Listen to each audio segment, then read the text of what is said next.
All right, let's pick up where we left off. Now that we've got all of these things set so that the overlays are working with the hovers, um, you know, you can see what's happening now. So that these could be like a clickable gallery of some sort. Either they could open up as a larger image, or we could have it just go to a page or something like that. What we can do is figure out how to make these things sit side by side. And the first thing that I want to show you here is if we come over here to the left, right, we can look at our HTML. And what I did was I went ahead and I collapsed everything except for this top list item.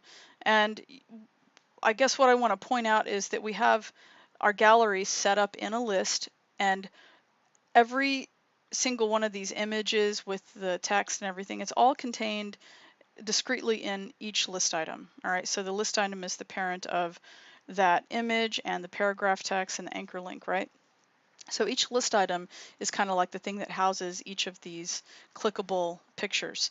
And what we would want to do then is make these list items sit side by side.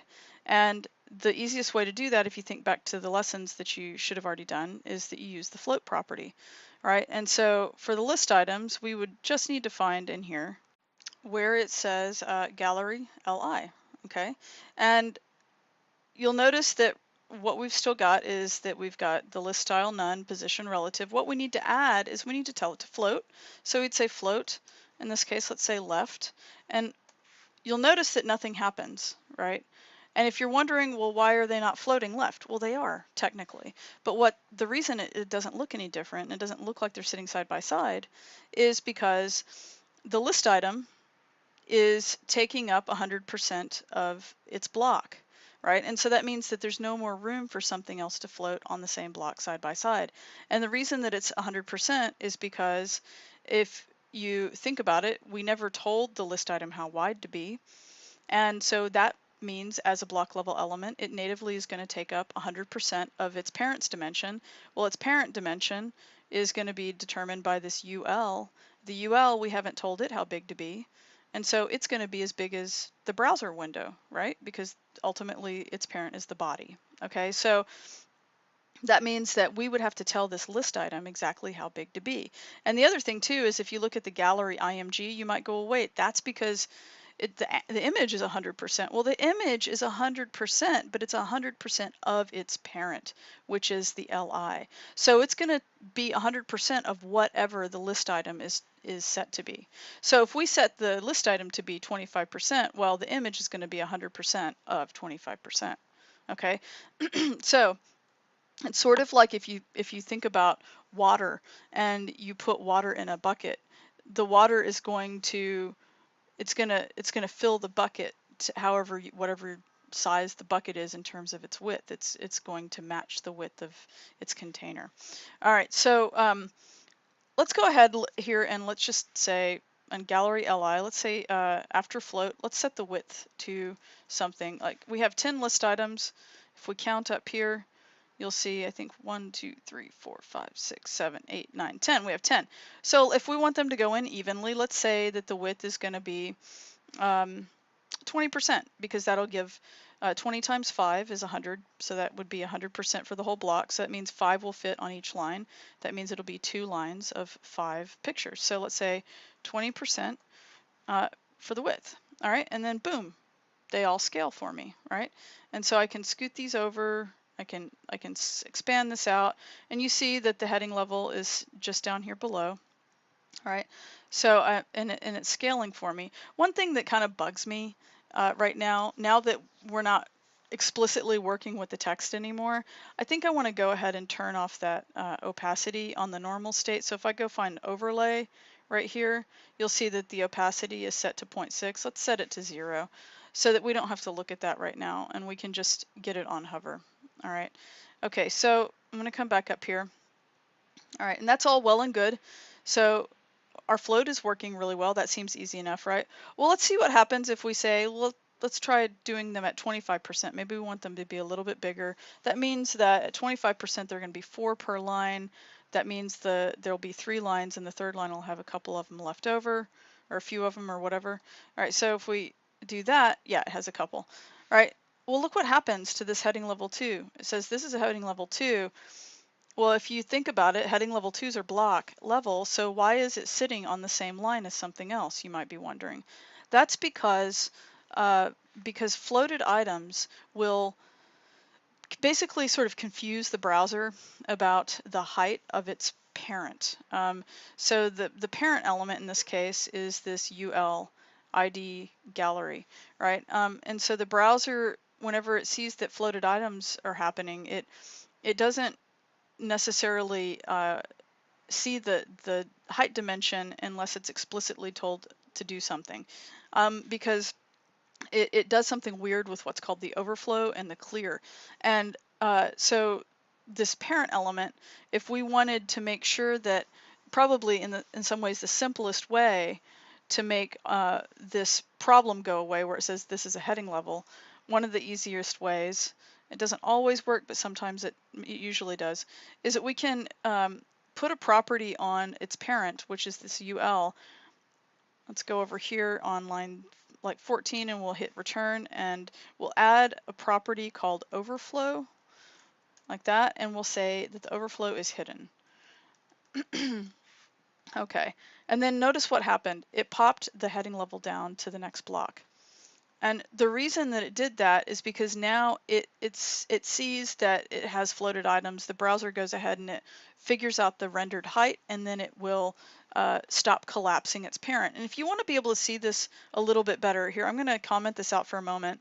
And what we can do to the gallery before doing that, so we can see this a little bit better, is let's add a border to it. Let's go border, and let's say that the border is, I don't know, 1 pixel and solid, and let's make it like a 666 number. Okay, so it's dark but not too dark. And then you'll notice up here there's this like little line. Let me zoom in.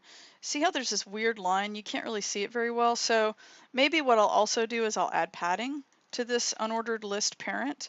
Let's do like maybe 1% padding or something like that.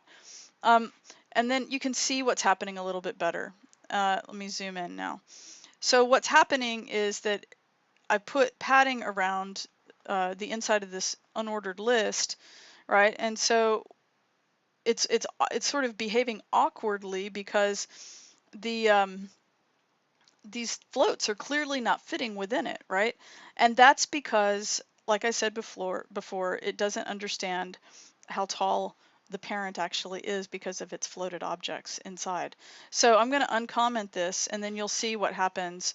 And you can see that now the unordered list actually has a border around it, all right, all the way around it. It's no longer collapsing, which is kind of nice to get rid of that.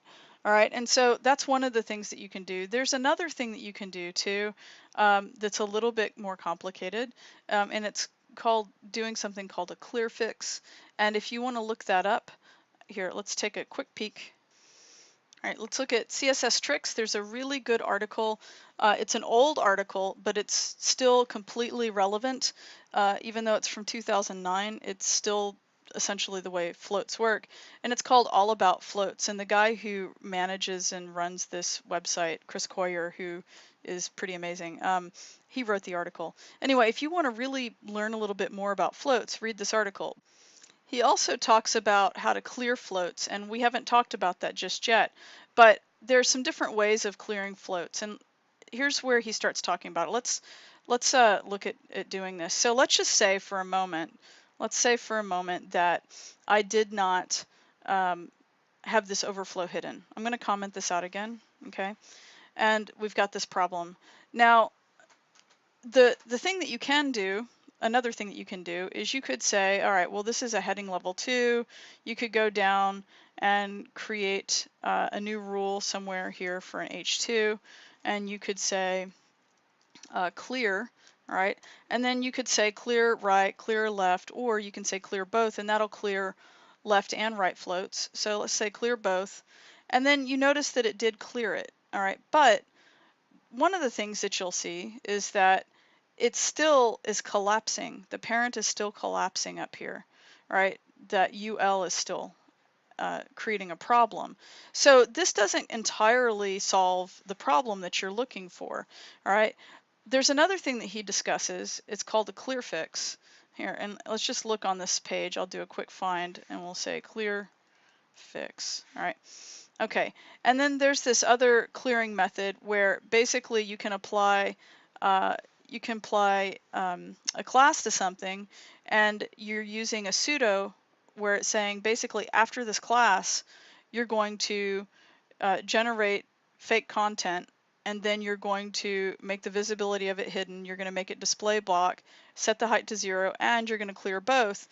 And if we were to apply this, let's just really quickly, let's copy this really fast. All right, and let's just jump over here, and let's come over and let's add this.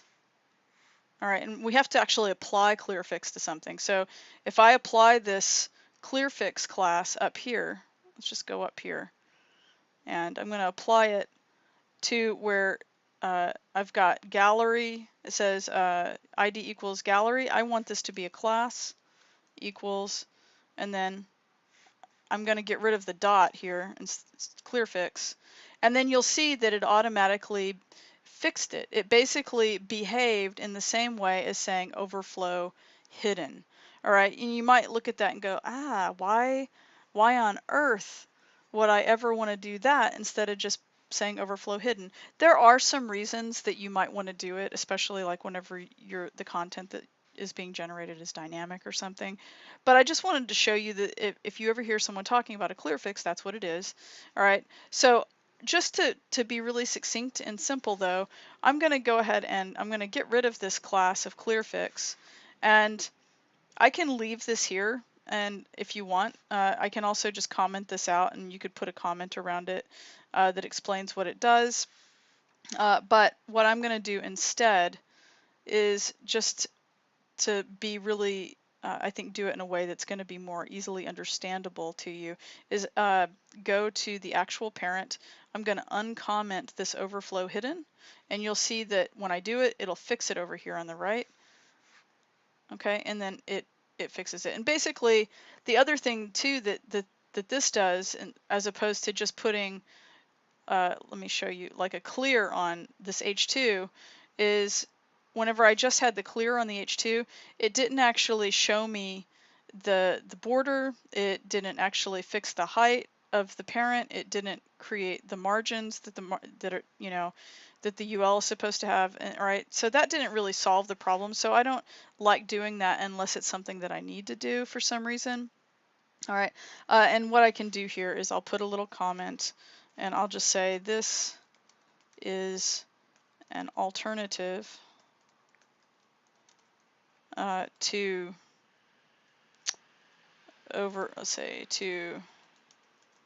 overflow hidden on the parent of floats. Okay, and then I will put that in a comment, and then if you want to comment this out, you can. All right, so that you know that you're not using it, or if you want to use that instead, you can comment out overflow hidden, whichever way.